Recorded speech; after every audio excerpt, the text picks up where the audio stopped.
Hoy he venido a una cita con Dios, a este instante de adoración, para hablarte y contarte mi día en un momento. Quiero escuchar y sentir que tu voz me da la calma, la paz y el valor que necesito para estar tranquilo en mi vida. Nada me turba si estás junto a mí, por eso quiero estar frente a ti, para contarte cada detalle de mis días. Nada mejor que poderte sentir y en tu palabra poder descubrir ese mensaje, esa voz de esperanza que anima mi vida.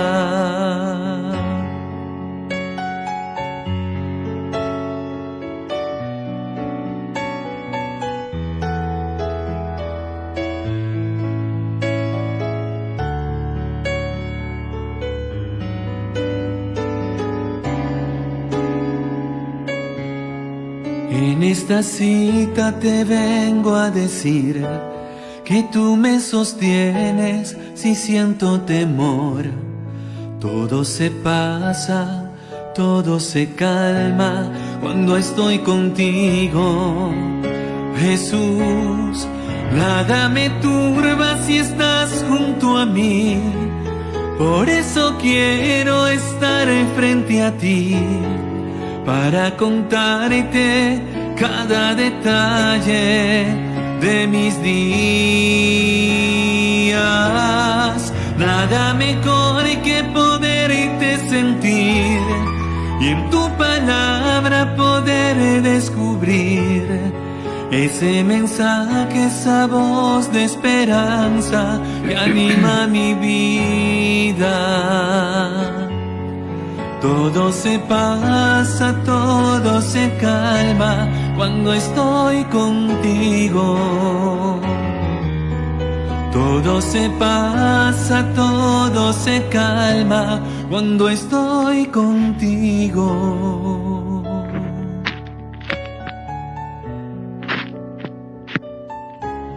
Cuando estoy contigo.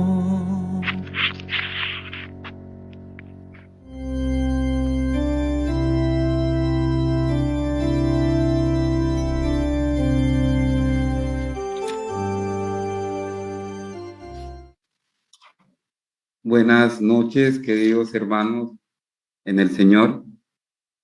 Agradezcamos a Dios esta hermosa oportunidad que nos da de poder coincidir nuevamente alrededor de su palabra. Dios nos concede la vida, nos concede la fe y por puro amor y misericordia nos ha sostenido hasta el día de hoy. Qué bonito poder aprovechar la noche para aprender de este misterio de nuestra salvación, escudriñar un poco las escrituras, escudriñar un poco esta historia salvífica que Dios ha escrito para nosotros. Y bueno, pues aprovechemos esta oportunidad que Dios con gran misericordia nos ofrece. Les invito a ponernos en su presencia, a invocarlo como nuestro Dios, como nuestro Padre, como nuestro Salvador. En el nombre del Padre, y del Hijo, y del Espíritu Santo. Amén. Y pedirle a Dios que nos ayude a entender mejor su palabra.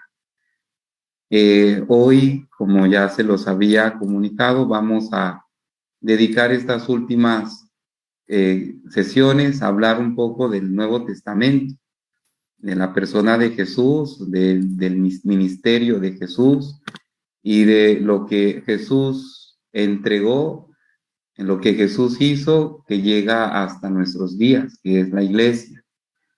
Y hoy con un tema preliminar, un tema introductorio a este contexto en el que Jesús nace.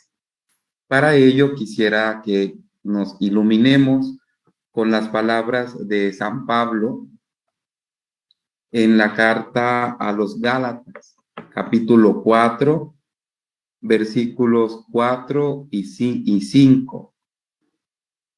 Dice así: pero al llegar la plenitud de los tiempos, envió Dios a su Hijo,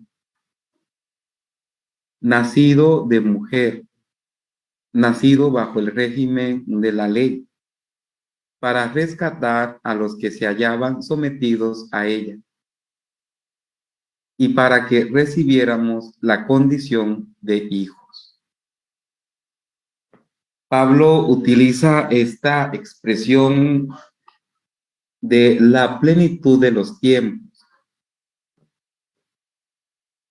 para coronar este misterio de la historia de la salvación. Historia que, como hemos venido leyendo y releyendo, empieza con el acto salvífico de Dios de crear. Y Dios creó, como leíamos en el Génesis. Y luego este Dios que crea viene a establecer una alianza que empieza con Abraham, luego con su familia. Esta familia que se constituye un pueblo al que Dios le va a manifestar su favor y con el que Dios va a estar permanentemente cercanos a ellos. Pasan lo que hemos estado escuchando, pasan acontecimientos como el éxodo y después la conquista y luego la institución de la monarquía y luego la división del reino, la destrucción de los reinos, el terrible suceso del exilio, el regreso el destierro o el regreso de los exiliados, la constitución del pueblo, la construcción de un nuevo templo, como veíamos la vez pasada en los libros de Jeremías, de Nehemías y de Esdras, y luego este establecimiento del pueblo judío que va a tener dos eventos interesantes. En el siglo III, la invasión de los griegos, encabezados por Antíoco IV Epífanes, el Seleucida, y luego vamos a ver cómo los romanos van a llegar también en el año 63 a invadir, eran encomendados por Alejandro Magno y bueno, encomendado por el César y todos los que ostentaban este poder del imperio romano, que es el imperio que tendrá el poder cuando Jesús nace.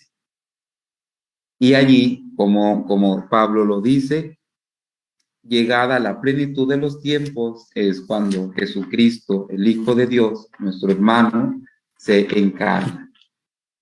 He querido llamarle así a este tema, el verbo se hizo hombre, haciendo paráfrasis de este versículo del Evangelio de San Juan, que bien conocemos.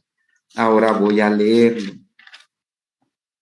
En el principio existía la palabra y la palabra estaba junto a Dios y la palabra era Dios. Ella estaba en el principio junto a Dios. Todo se hizo por ella y sin ella nada se hizo. Lo que se hizo en ella era la vida y la vida era la luz de los hombres. Y la luz brilla en las tinieblas y las tinieblas no la vencieron. La palabra era la luz verdadera que ilumina a todo hombre cuando viene a este mundo. En el mundo estaba y el mundo fue hecho por ella, pero el mundo no la conoció. Vino a los suyos, mas los suyos no la recibieron.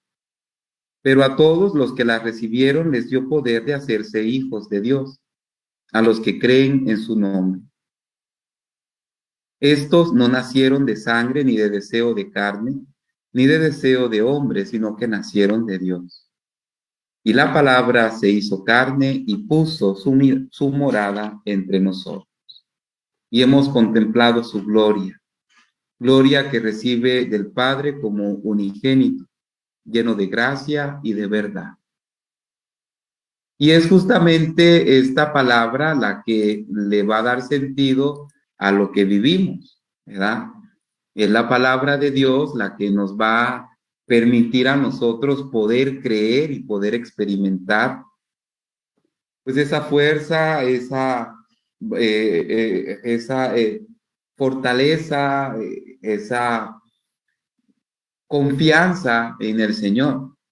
Y todo empezó en este momento cuando Dios decide encarnarse, vivir en medio de nosotros, establecer su morada junto a nosotros.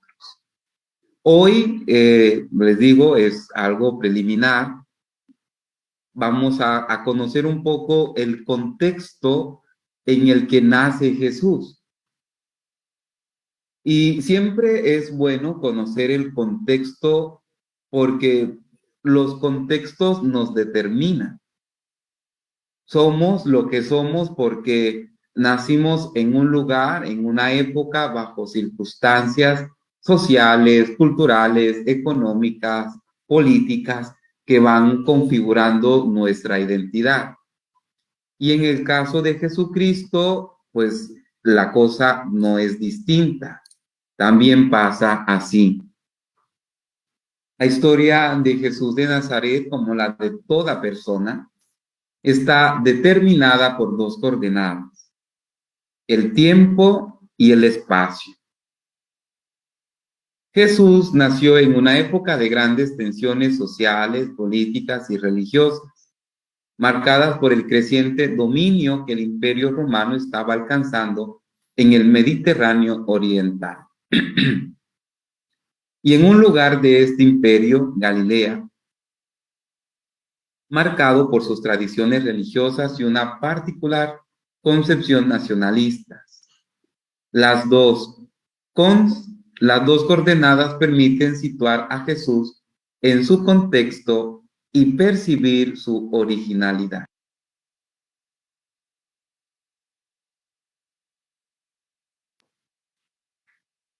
Y esto es importante que ustedes puedan tenerlo presente, ¿verdad? Jesús nació como judío, vivió como judío, pero vivió en una realidad un poco amenazada por el imperio, impuesta por la situación cultural que trae el invasor. Y eso pues va a determinar incluso en muchos de los pasajes que no se comprenda que no se comprenda su mensaje ni su ministerio. De hecho, este domingo pasado, con la fiesta de Cristo Rey, la pregunta que le hace Pilato a Jesucristo, pues viene en ese sentido a ver de qué se trata la acción de Jesús. Si es un desafío al imperio, si es un intento de golpe de Estado al imperio. Y esta es la razón de su condena. Cuando a Jesús lo crucifican, ¿verdad? Arriba en la cruz ponen la sentencia: este ha dicho, soy el rey de los judíos. En otras palabras, este está queriendo usurpar el lugar. Políticamente es un delincuente y como delincuente merece la muerte.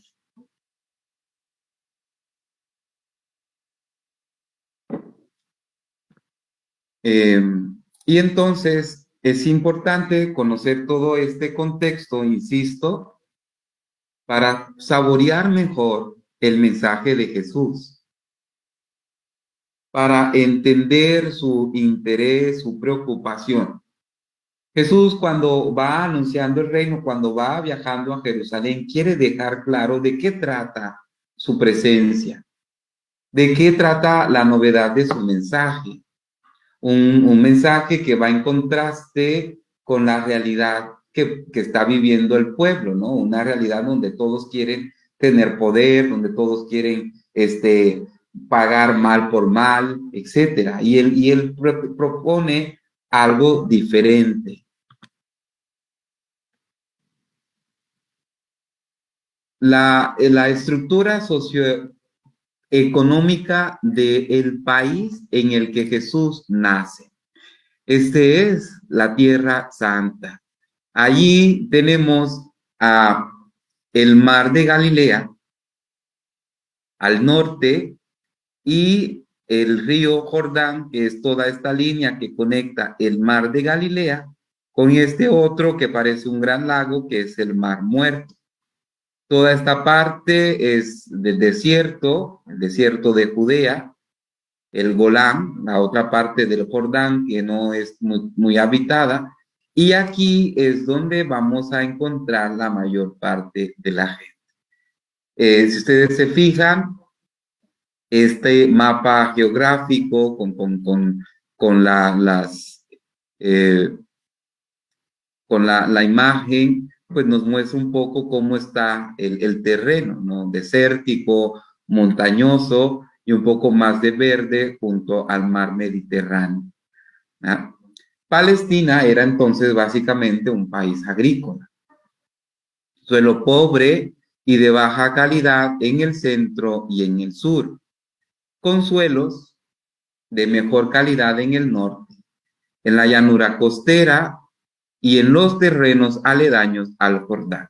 Todo este valle del río Jordán es un valle muy próspero, muy fértil, pero acá al sur cambia el panorama, es más montañoso, es más rocoso y por supuesto todo este desierto del Golán. Este es el mapa geográfico del país en donde Dios quiso nacer.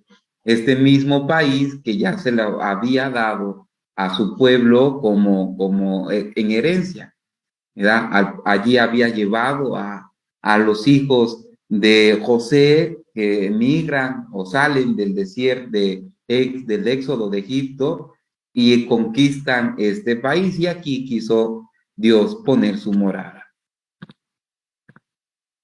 Los principales factores que provocaron el empobrecimiento de los campesinos y la pérdida de sus tierras fueron la contracción de deudas que se volvían impagables. Un imperio abusivo como el romano, como todos los imperios, explotaban a los trabajadores.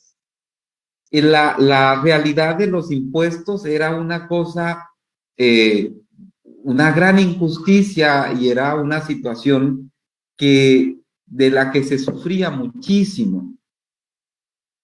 Entendemos cómo Jesús va a ser muy criticado cuando se reúne con los recaudadores de impuestos, porque los recaudadores de impuestos, al trabajar directamente con el imperio romano, se convierten en automático en enemigos de un pueblo que ha sufrido. Por eso Zaqueo, cuando le llega la conversión, dirá, voy a dar 4 veces más lo que he robado si he defraudado a alguno. Él sabía que había abusado en su condición. Y cuando Jesús, en el colmo de querer invitar a todos a seguirlo, invita a uno de esos recaudadores de impuestos a ser su discípulo, uno de los 12, pues esto es un escándalo. Digamos, no va a tener sentido si este que viene con los pobres, si viene a rescatar al pueblo, si es el Mesías esperado, va a estar de parte de aquellos que nos están explotando, ¿verdad? Y bueno, los productos que principalmente se lograban en Palestina era el trigo, la cebada, los higos, la aceituna, las uvas, el bálsamo y otros juguetos. Es un país agrícola, un país campesino y que va a vivir de lo que se cultiva, de lo que se saca del lago, de lo que se siembra, de lo que podemos encontrar en las plantas. En cuanto a la ganadería, los grandes ganaderos criaban ganado mayor y la clase pobre, ovejas y cabras. Y ahí vamos a tener a Jesús muchas imágenes sobre este mundo ganadero, este mundo pastoril. Y incluso él se va a presentar como buen pastor, ¿verdad? Y habla de las ovejas, y habla del redil, y habla de las ovejas, del rebaño, y habla de poner a los cabritos de un lado y poner a los corderos de otro. ¿Por qué? Porque este es el mundo en el que Jesús creció, y habla del trigo, y habla de las uvas, y habla de las aceitunas o del aceite, ¿no? Esta parábola de las vírgenes que se les acabó el aceite, o esta parábola de la semilla de mostaza que crece, o del trigo que crece con la cizaña, etcétera. Todo este contexto, a veces muy rural, de Jesucristo, viene precisamente por el lugar en donde él está viviendo, el lugar que conoce. Si Jesús naciera, por poner un ejemplo, un caso hipotético y exagerado, si Jesús naciera en el Nueva York de los años 2000, pues estaría hablando de otra realidad. ¿Por qué? Porque no tiene al campo, no tiene los animales, no tiene el río, no tiene mar para hablar de esa situación. Pero Jesús nació en un ambiente rural, campesino, y este es el lenguaje que usa y las imágenes que tiene. La pesca se realizaba en pequeñas escalas como empresa familiar. No en vano, 4 de los 12 apóstoles de Jesucristo son pares de hermanos pescadores. Andrés y su hermano Simón, Pedro, y Santiago y su hermano Juan. Son aquellos que Jesús vio a la orilla del lago, de este lago de Nazaret o mar de Galilea, y les invita a formar parte. Y me imagino que Jesús, en sus días o en su juventud, pues también, pescó, sabía de lo cansado, de la labor artesanal, de tener que combatir, con el viento, y tener esta, digamos, esta confianza que un pescador lanza las redes y de repente puede no pescar nada, y de repente puede, como en algunos pasajes, querer incluso que las redes, estar las redes a punto de romperse por la abundancia de peces. Esta es también otra experiencia que Jesús vive por nacer en este contexto. O lo que se enfrentan los pescadores en medio del mar cuando hay tormentas, cuando hay muchos vientos y las barcas quieren hundirse o se inundan, ¿no? Entonces, todo esto que para nosotros quizás puede ser cercano o para algunos un poco distante, pues es el contexto en el que Jesús nace y del que va a utilizar para que su mensaje llegue especialmente a la gente que pueda entender y comprender. Galilea, el lugar, la zona en el que Jesús nace. En la Palestina, en el país de Palestina, hay varias regiones. Una de esas regiones es Galilea. Otra de esas regiones es Judea. Cuando los judíos regresan después del destierro, como leíamos la vez pasada, ya no se van a reunir por grupos, ¿no? O por tribus, como lo hicieron cuando regresaron del exilio en Egipto, sino que ahora van a hacer regiones casi que naturales y regiones un poco culturales. Vamos a tener a los samaritanos en medio de los galileos y de los judíos por Judea.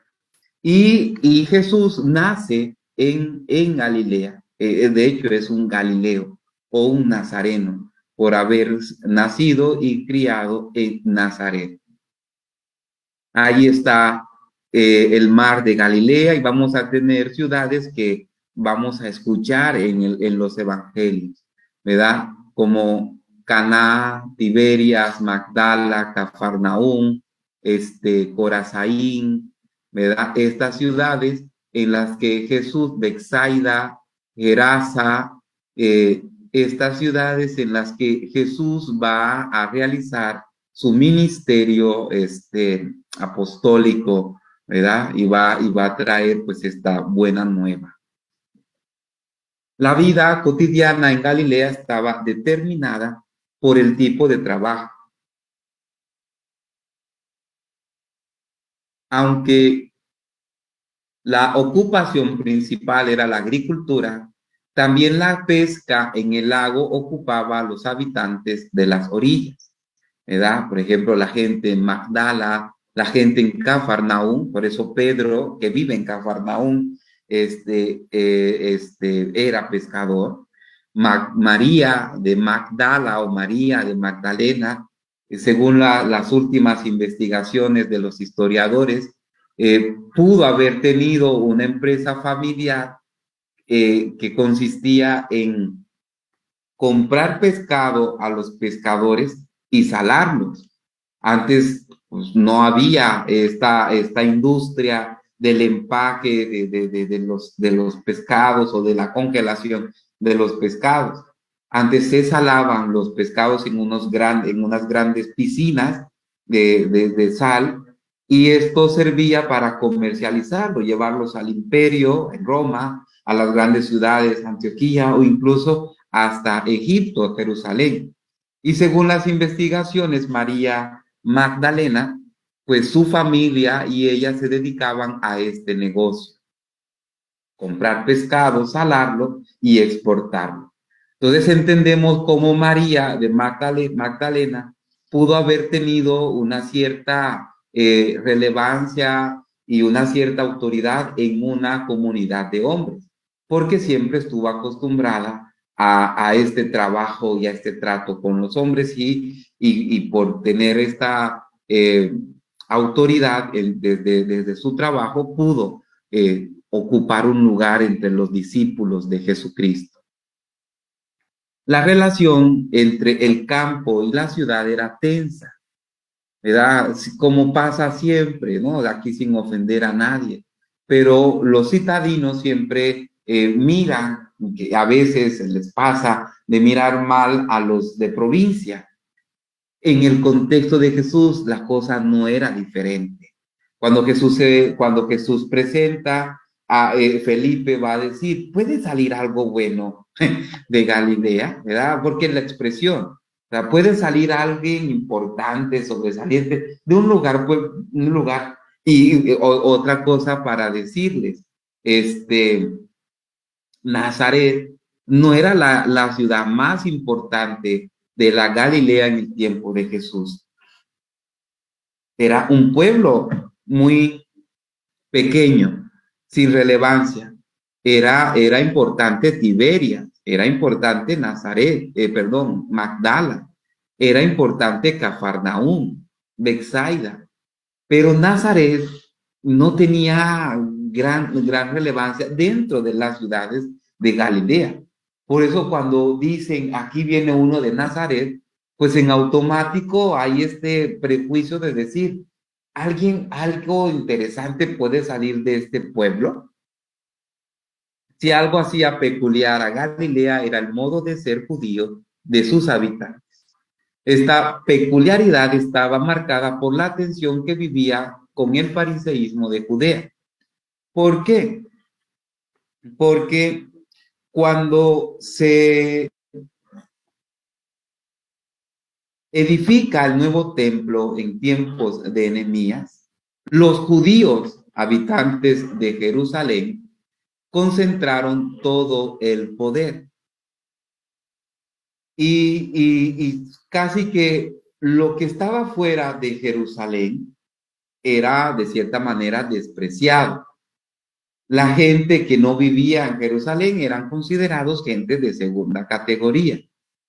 Que alguien venga de fuera de Jerusalén a querer enseñar, a relacionarse con Dios, esto era una cosa inaudita.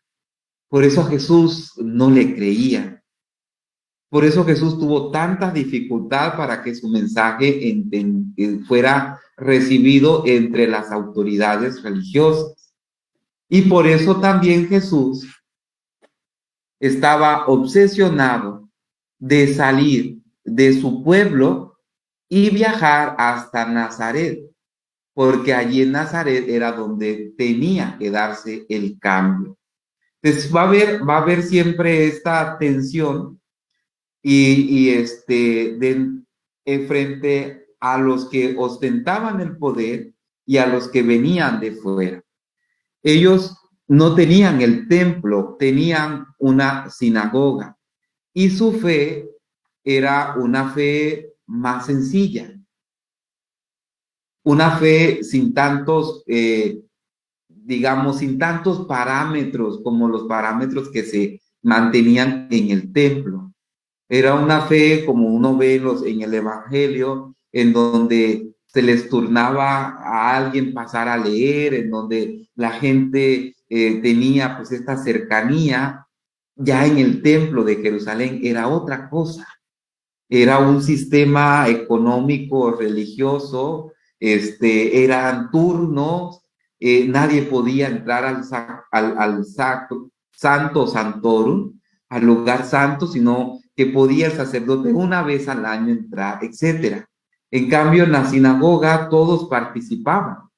Por eso Jesús participaba semanalmente de sus ritos, de sus lecturas de la sinagoga, y había crecido. Ya, el colmo es cuando Jesús, ¿verdad? Que bien conocemos este pasaje, le tocó leer el rollo del profeta Isaías y dijo, esto se ha cumplido hoy. Ya había Jesús estado leyendo 29 años, bueno, desde los 12 hasta los 29 años, y nunca se había atrevido a decir semejante cosa. Por eso la reacción de sus familiares y de sus paisanos era, este está loco, vamos a despeñarlo. Y querían despeñarlo por atreverse a decir una cosa tan fuerte. Galilea entonces es una región de fuerte identidad judía, caracterizada por su idiosincrasia rural e histórica, que mantenía una relación tensa con los representantes del judaísmo jerusalemita, o sea, con los fariseos. Entendemos entonces por qué Jesús siempre va a estar diciéndole a los fariseos, hay de ustedes fariseos hipócritas, hay de ustedes sepulcros blanqueados, hay de ustedes. ¿Por qué? Porque Jesús entendía la fe y la experiencia de Dios de una manera sencilla, de una manera cercana, de una manera honesta, sincera frente a Dios, y no tanto con arandelas y con tantos ritos y con tantas leyes, no. La experiencia de Dios que Jesús propone, porque su Padre le inspiró, es una experiencia bonita, sencilla. Vamos a ver un poco ahora sobre las estructuras de poder en Palestina. Les estaba diciendo que cuando Jesús nace, tenemos a los romanos. Cuando vencen los judíos a los griegos, que es la historia que leemos en el libro de los Macabeos, ¿no? Judas Macabeos, Matatías y todos estos que vencieron y lograron exterminar a los Macabeos, hay de cierta manera una autonomía. Pero en el año 63, el Imperio Romano, que estaba conquistando todo el mundo conocido, ¿verdad? Casi toda la Europa, el Medio Oriente y el norte de África, todo esto era romano. En el año 63, los judíos, perdieron su independencia política. Ya en el año 41, Marco Antonio, emperador, nombró a Herodes tetrarca de Galilea y Samaria. Esta es una palabra, la tetrarquía es un gobierno dividido en 4. Entonces, el emperador tenía 4 regiones y una de esas regiones es la Palestina. Aunque la Palestina estaba subdividida en otras, digamos, en otras pequeñas regiones, pero allí, en esa región, nombró a Herodes, digamos, como una especie de gobernador. En la Biblia de Jerusalén no le nombran tetrarca, sino gobernador para hacer más sencillo el lenguaje. Luego, en el año 40, el Senado romano nombra a Herodes también rey de Judea, y este se adueña de Jerusalén. Puso a los sumos sacerdotes que él quiso y gobernó hasta el año 4 antes de Cristo. Aquí tenemos que tener una aclaración. Aunque gobernó hasta el año 4 antes de Cristo, Jesús ya había nacido, ¿verdad? ¿Por qué? Porque cuando se hizo el cálculo, eso lo voy a explicar en otra diapositiva, se hizo el cálculo, digamos que Jesús va a nacer 6 años antes del año 0. Entonces, en el 4 antes de Cristo ya Jesús tenía más o menos 2 años de nacido, ¿no? Y en esa época fue cuando muere Herodes y ya estamos en otro tiempo. Los romanos dividieron Palestina en 7 administraciones, ¿verdad? Esta es una región y esta es la Palestina. Tenemos aquí a Idumea, ¿verdad? Al sur. Luego tenemos a Samaria, Judea, que es la más importante, por supuesto, porque allí está Jerusalén, ¿verdad? La capital, el polo económico, religioso, el centro de todos los poderes. Está la Galilea con sus ciudades y con su ambiente rural. Está Iturea o Traconítide. Está la Decápolis, que son ciudades que no son judías, o sea, son ciudades griegas, ¿verdad? Con ambiente, con cultura griega, y tenemos a Perea. Toda esta parte es la división que hicieron los romanos de la región, como para tener mayor control. Y enfrente de estas regiones pusieron a sus gobernadores. A la muerte de Herodes, ¿verdad? El Grande, en el año 4 antes de Cristo, se reparte el reino entre sus hijos. Y aquí vamos a tener claridad. Arquelao va a gobernar en Samaria y en Judea. Arquelao le va a tocar entonces la parte más rica, más sobresaliente, con mayor poder. Herodes Antipas, ¿verdad? O Herodes del tiempo de Jesús, ya adulto, va a gobernar en Galilea y en Perea, ¿verdad? Galilea y en Perea. Y Herodes Filipo va a gobernar en esta parte del Golán, o sea, la parte, viéndolo yo desde aquí, la parte derecha del río Jordán, que es parte del desierto y que quizás no es tan interesante como la otra parte. Filipo construye una ciudad y le llama así, Cesarea de Filipo, aquí arribita del mapa, ¿no? Como para distinguir. Herodes construyó muchas ciudades que les llamó Herodiones o Tiberiades en honor al rey Tiberio, etcétera, ¿no? En el año 6 después de Cristo, y esto es interesante, los romanos van a deponer a Arquelao, que está gobernando en Samaria y en Judea, por abusos, por quejas, porque ya no le favorecía, ya no les convenía tenerlo allí. Vamos a tener a Filipo y a Herodes, Antipas, y aquí, en esta zona de Samaria y Judea, vamos a tener a un procurador romano que va a residir en Cesarea al principio, ¿verdad? Solo hago la aclaración.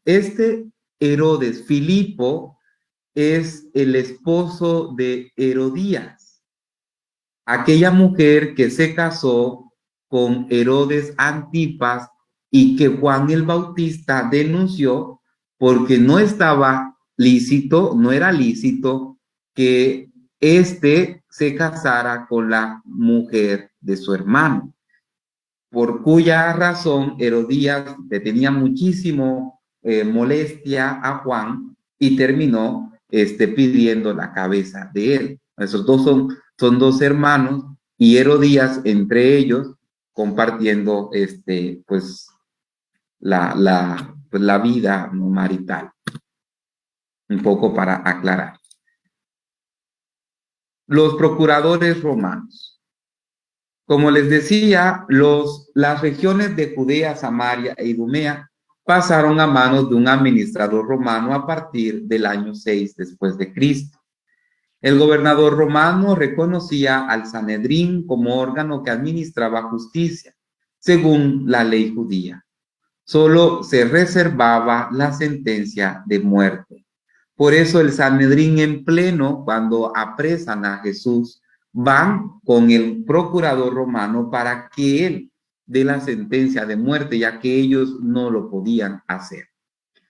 Para la captación de los impuestos se nombraban recaudadores, quienes aumentaban lo fijado por Roma para aprovecharse. Por poner un ejemplo, si Roma pedía, por poner un dato, si Roma pedía por familia una moneda de oro al año, los recaudadores pedían 3, y ese era el abuso. Y como ellos tenían toda la autoridad, tenían todo un ejército que podían encarcelar y podían abusar y podían vender a la gente, pues la gente tenía que ceder.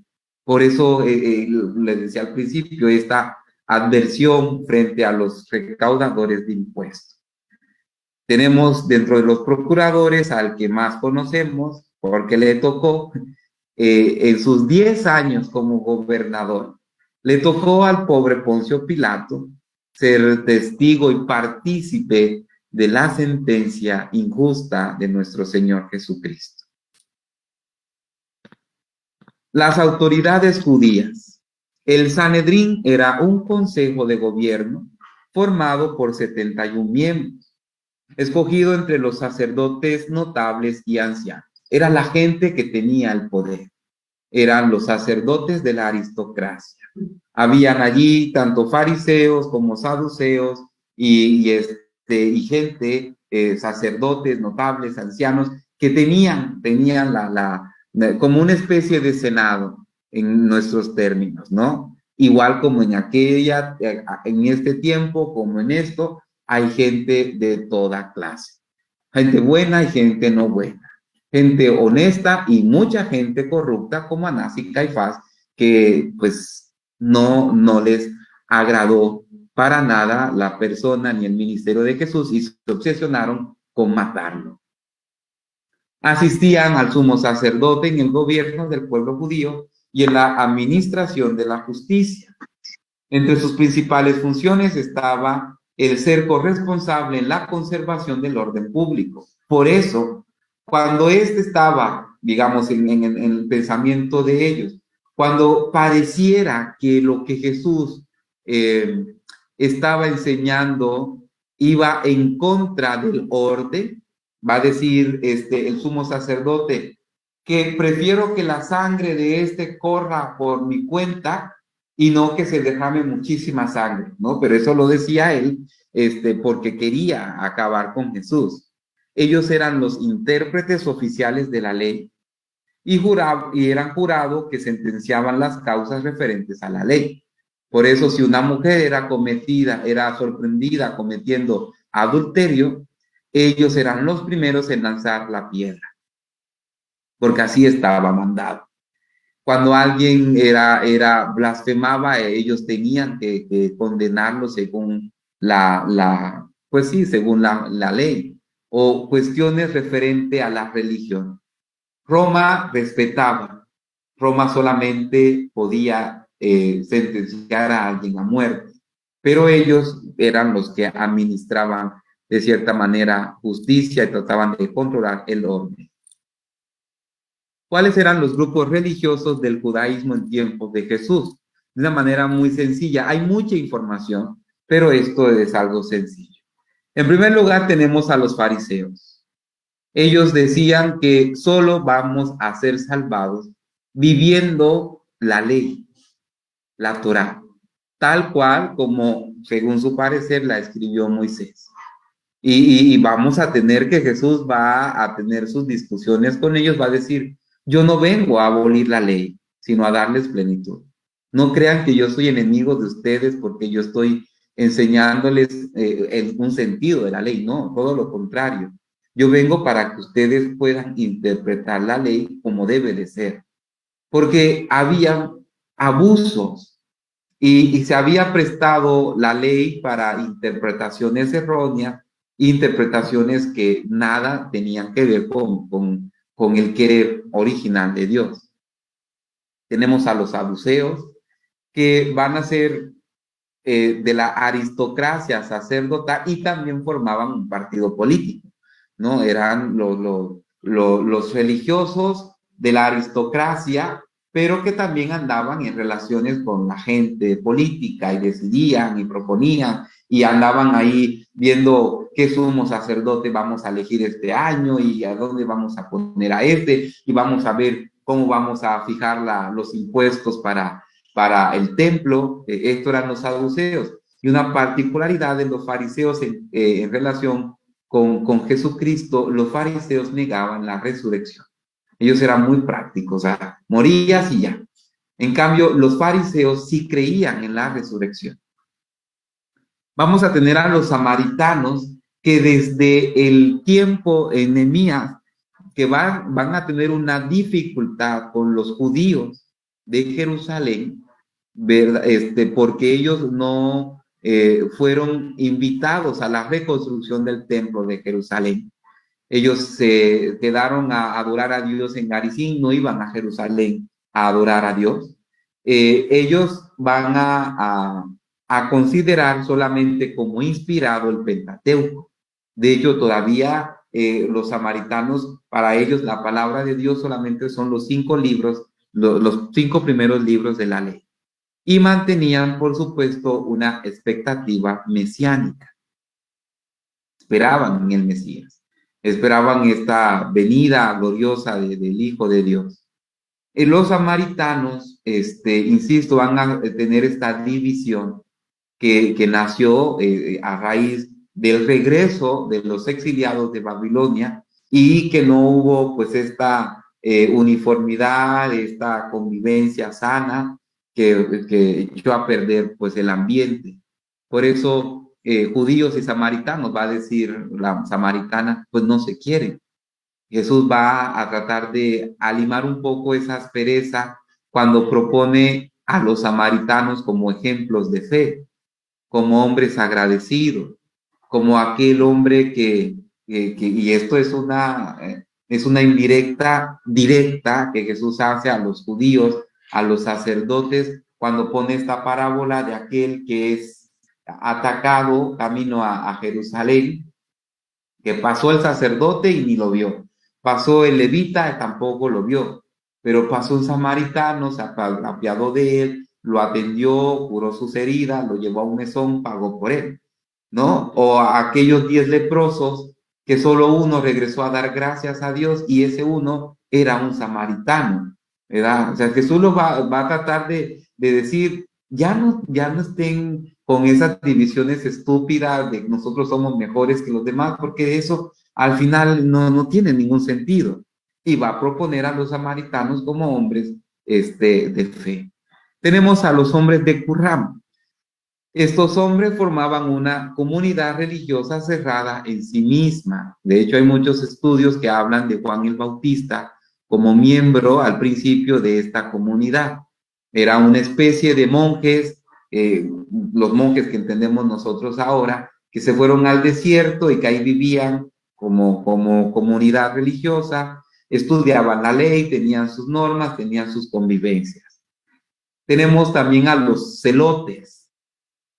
De hecho, en el grupo de Jesús hay un celote, ¿verdad? Es Simón el celote. Destacaban por ser un movimiento político nacionalista. Ellos fueron una facción violenta del judaísmo de su época. Uno de ellos, el más representante, es Barrabás, ¿verdad? Que había hecho revueltas para atacar a los romanos, ¿no? El celote Barrabás. Y que podríamos decirlo así, eran un grupo terrorista en nuestro lenguaje, en nuestro término. Jesús va a decir, dichosos felices los mansos, ¿no? En contraste con esta manera de querer acabar con el enemigo a la fuerza, con las armas, ¿no? Pero había mucho en ese ambiente y algunos celotes se convirtieron y siguieron a Jesús, aunque no dejaban la ilusión de que Jesús iba a destruir a Roma con las armas, ¿no? Se esperaba eso, incluso cuando Santiago y Juan le piden a Jesús sentarse uno a su izquierda y el otro a su derecha, pues están teniendo esta idea nacionalista, ¿no? De un nuevo rey. Cuando Pilato le pregunta a Jesús, ¿tú eres rey? Porque está pensando en esta situación de aquellos que están queriendo acabar con la dominación. El último enfrentamiento que terminó con la destrucción de Jerusalén en el año 70 fue iniciado precisamente por este grupo de los celotes, que se armaron, atacaron a Roma y Roma respondió, pues obviamente con mayor poder, con mayor número de soldados y terminaron pues destruyendo Jerusalén, sus murallas y destruyendo el templo en el año 70. Jesús nació en el año 748 de la fundación de Roma. Esto es lo que Dionisio el Exiguo anotó, lo que equivale aproximadamente al año 5 antes de nuestra era. El año 5, el año 6. Por eso, cuando muere, que había dicho, Herodes el Grande muere en el año 4 antes de Cristo, ya Jesús había nacido, ¿verdad? De hecho, es el Herodes que se encuentra con los reyes y Herodes que quiere ir a adorar al Mesías. Sin embargo, Dionisio el Exiguo, monje que vivió entre los siglos V y VI, calculó erróneamente que fue el 753 de la fundación de Roma, ¿verdad? Esto es lo que puso el monje. Jesús nació en el año 753 antes de la fundación de Roma, perdón. A partir de entonces, la datación histórica, de acuerdo al natación de Jesús, al nacimiento de Jesús, arrastra un desfase de unos 5 o 6 años. Entonces Jesús muere, digamos, en el año 29, en el año 30, pero nace en el año 6 antes de Cristo.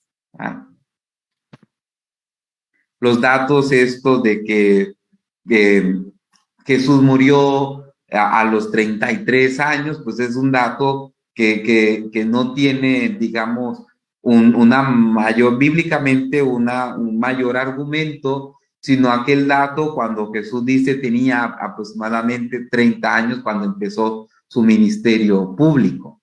Y si según el Evangelio de Juan, Jesús fue 3 veces a Jerusalén, entonces digamos que la última vez que fue a Jerusalén fue cuando lo apresaron y lo crucificaron. Entonces por eso se dice tradicionalmente que Jesús murió a los 33, pero esto no es algo de lo que podemos decir con plena certeza, al menos bíblicamente hablando.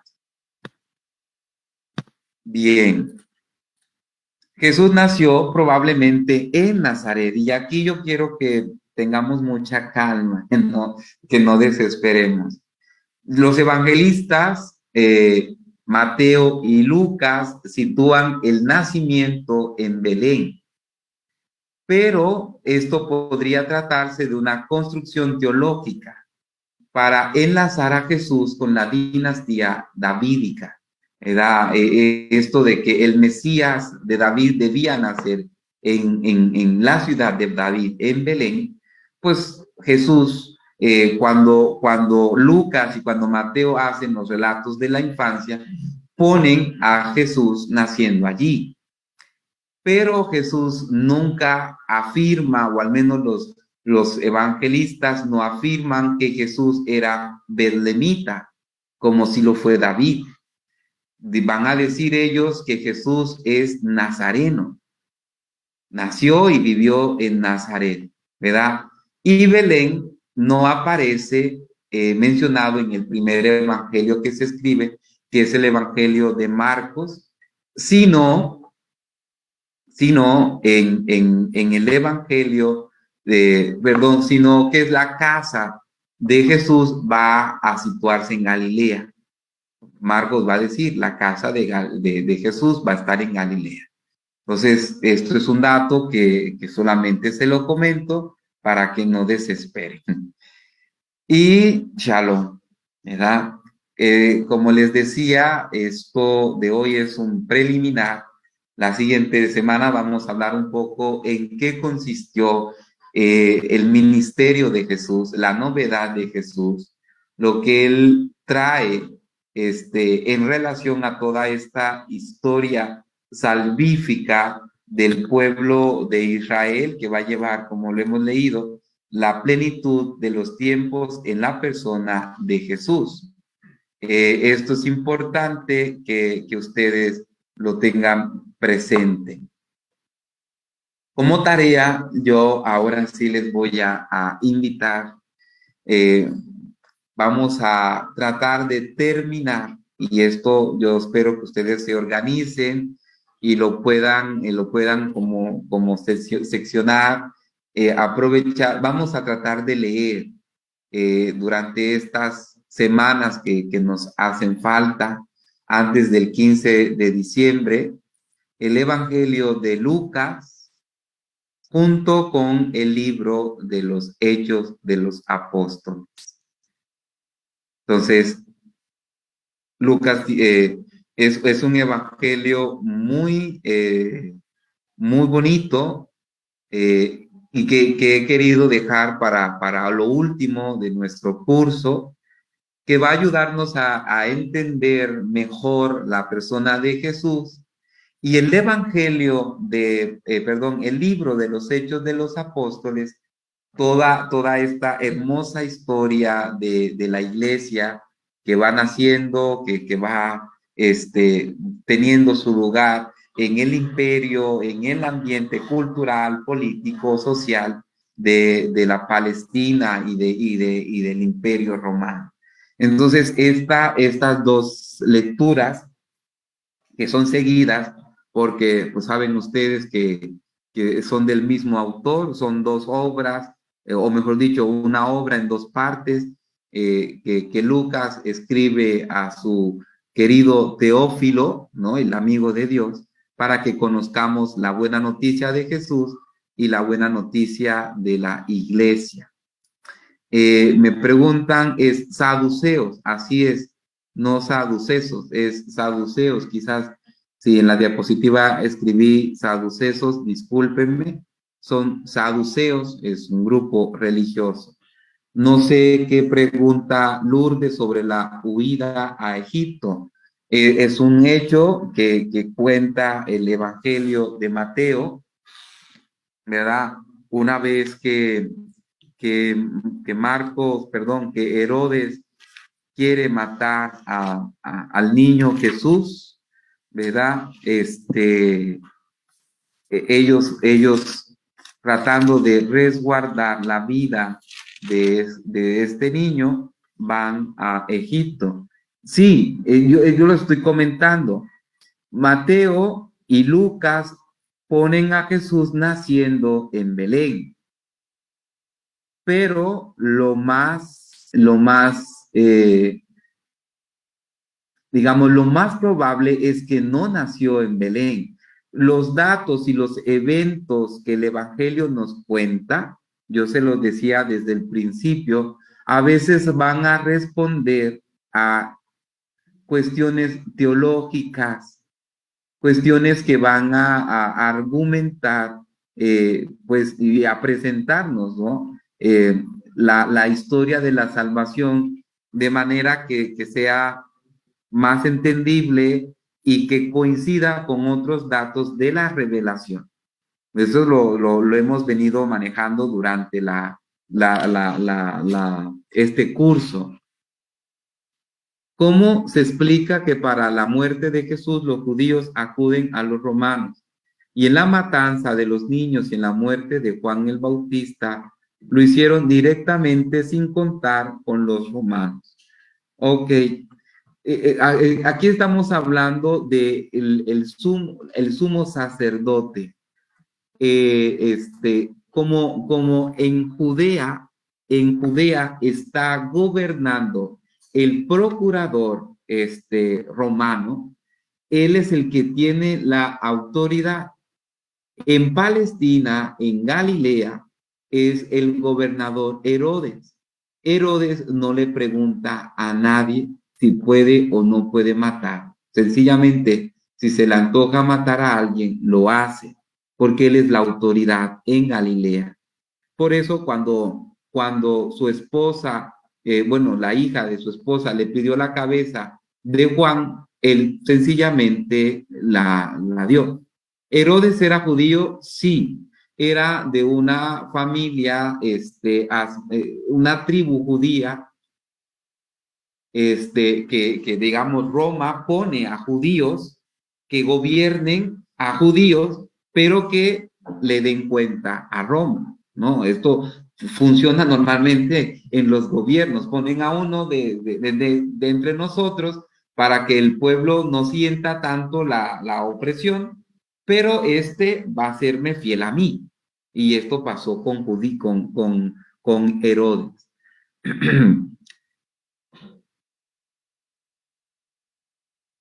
Ok, bueno, Adriana, sí, la pregunta. Cabildo, misa de Cabildo. Cabildo, en las catedrales hay un grupo y aquí disculpe el paréntesis. En las catedrales hay un grupo de sacerdotes que es el Cabildo de Catedral, ¿no? Un grupo de sacerdotes que están sirviendo allí todo el tiempo, que están ayudando. Entonces, esta misa de Cabildo y significa de todos los padres que están allí sirviendo en la catedral o en este caso en la basílica. Ok, bien. De los apóstoles, además del celote, ¿había algún fariseo, algún saduceo o samaritano? No creo, ¿verdad? Sí hay muchos fariseos, eh, seguidores de Jesús, pero no podía. Por ejemplo, el que pidió el cuerpo a Pilato, ¿verdad? Ay, ahorita se me olvida el nombre. A ver, ¿quién se acuerda? No, que pidió el cuerpo de Jesús a Arimateo. Pilato. ¿Cómo?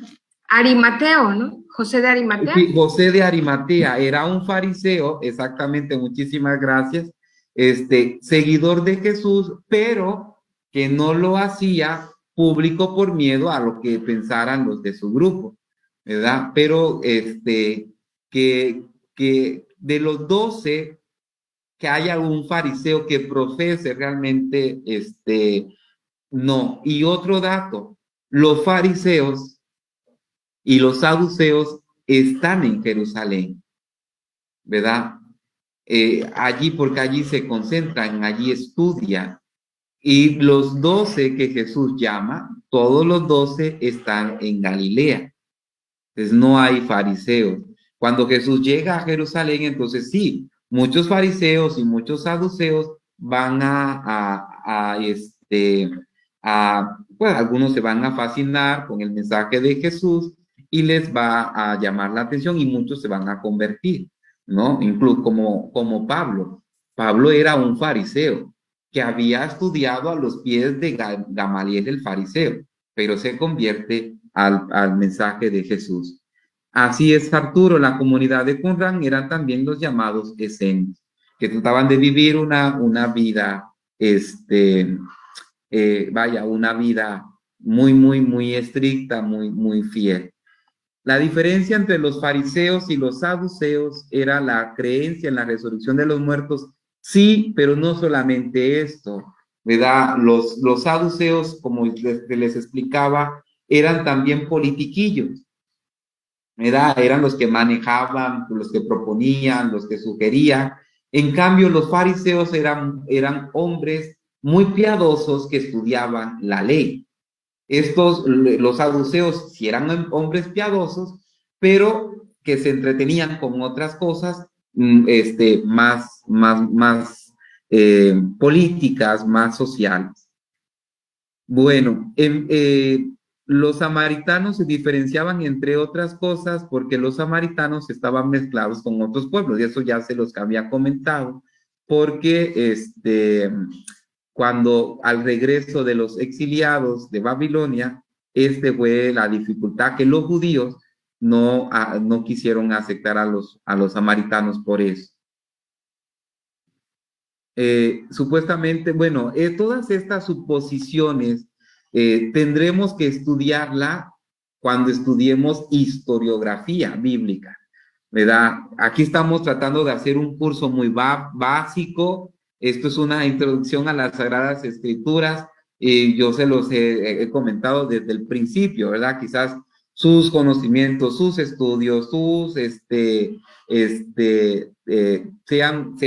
estén muy avanzados, pero aquí estamos tratando de presentarles algo muy básico, algo muy contextual, ¿va?